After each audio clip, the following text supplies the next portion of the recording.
চূড়ো হয়ে থাকা মুড়োর বড় বাটিটা মেয়ের পাশে নামিয়ে রেখে কাঁসারের তৈরি খাসির মাংসের বাটিটা নামাতে যাচ্ছিলেন অন্নপূর্ণা। হঠাৎ ননদ রত্নার চিৎকারে চমকে উঠলেন। কাঁসারের বাটিতে লালচে তেল মশলাদার ঝোল চলকে মার্বেলের মেঝেতে পড়ে তেলে জলে হলুদ জল ছবি এঁকে দিয়ে গেল। নরম গলায় অন্নপূর্ণা বলে উঠলেন, কি হলো ঠাকুরজি, অত চেঁচাচ্ছ কেন? গলা তুলেই রত্না বললেন, চেঁচাচ্ছি কি আর সাধে? কোন আক্কেলে তুমি তোমার একমাত্র জামাইকে মাছের মুড়ো, ইলিশ মাছ, খাসির মাংস না দিয়ে মেয়ের পাতের গোড়ায় সব সাজিয়ে দিলে?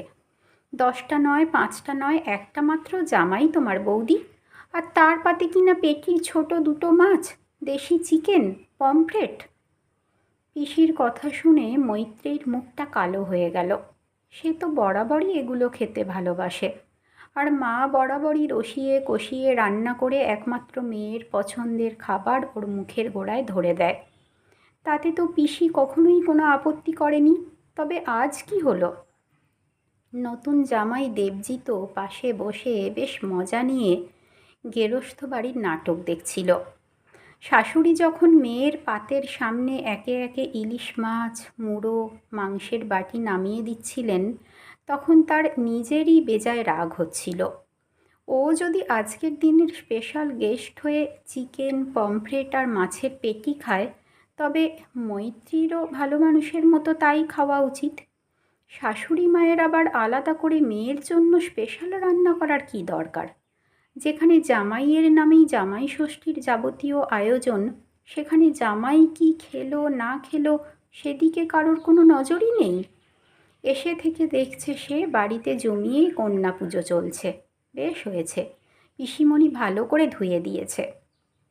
নরম গলায় অন্নপূর্ণা বললেন, কি করব বলো ঠাকুরঝি, দেবজিৎ তো এসব খায় না, তাই করিনি। কিন্তু মৈত্রেয়ী যে এগুলোই পছন্দ করে। ছোট থেকেই তো তুমি ওকে দেখছো রত্না, জানোই তো মেয়েটার পছন্দ অপছন্দ কি। আজকের দিনে মেয়েটাকে কি না খাইয়ে রাখবো? বিয়ের পর বরের পছন্দকেই নিজের পছন্দ করে নিতে হয়। কিছু ভুল বললাম কি? তুমি নিয়েছো, আমি নিয়েছি, আমাদের মৈত্রেয়ী বা পারবে না কেন? জামাই পমফ্রেট খেলে ও পমফ্রেট খাবে? রত্না বলল। কেন খাবে? আমরা যা করেছি সেটাই যে ঠিক, তেমনটা তো নয় ঠাকুরঝি। শান্ত অন্নপূর্ণার গলায় হঠাৎই অচেনা ব্যক্তিত্বের ঝলক। চমকে তাকালো দেবজিৎ। মৈত্রেয়ীর যদি ইলিশ ভালো লাগে সে ইলিশই খাবে। দেবজিৎ তো বিয়েটা করেছে, সে কি আমার মেয়ের জন্য নিজের পছন্দের পমফ্রেট ছেড়ে ইলিশ ধরেছে? নাকি ওদের বাড়িতে আমার মেয়ে ভালোবাসে বলে পমফ্রেট বাদ দিয়ে ইলিশ, চিকেনের বদলে মাটন কেনা শুরু হয়েছে বলো তো? আবার অন্নপূর্ণা বলল। গালে হাত দিয়ে রত্না বলল, কী সব বলছো বৌদি, তা আবার হয় নাকি? অন্নপূর্ণা বলল, কেন হবে না বলো দেখি? আমার মেয়েটা যদি অন্য সংসারে গিয়ে মানিয়ে নিতে পারে, তবে তাদেরকেও আমার মেয়ের পছন্দ অপছন্দের খেয়াল রাখতে হবে। তাই তো হওয়া উচিত। কি দেবজিৎ, আমি কি কিছু ভুল বললাম? তারা যদি সে খেয়াল রাখতে অক্ষম হয়, সেক্ষেত্রে আমার মেয়ের পছন্দের খাবারের ব্যবস্থাটুকু আমাকেই করতে হবে, যাতে মেয়ে ভুলে না যায় তারও কিছু পছন্দ অপছন্দ ছিল। নিজেদের বাড়িতে তাদের ছেলের পছন্দের খাবার দাবারের আয়োজন যদি করতে পারে তারা, তবে আমরা কেন জামাই আদরের পাশাপাশি আমাদের বাড়ির মেয়ের জন্য পছন্দের খাবার দাবারের আয়োজন করব না? অন্নপূর্ণার ভাবনা চিন্তার গভীরতা দেখে বেশ অবাক হলো রত্না।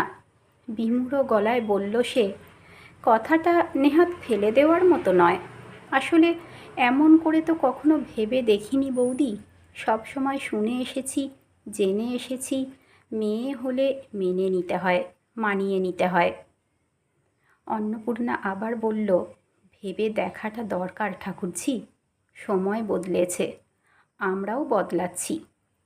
মেয়েরা নিজেরাই যদি নিজেদের সম্মান না করতে পারি, মেয়ের বাড়ির লোকজন যদি নিজেদের সন্তানের পছন্দ অপছন্দের খেয়াল না রাখে, তবে অন্য বাড়ির লোকজনের কি দায় পড়েছে বলো তো? মেয়েটার পছন্দের খেয়াল রাখার। সময় পেলে ভেবে দেখো একবার। মৈত্রীর দিকে স্নেহপূর্ণ দৃষ্টিতে তাকালেন রত্না।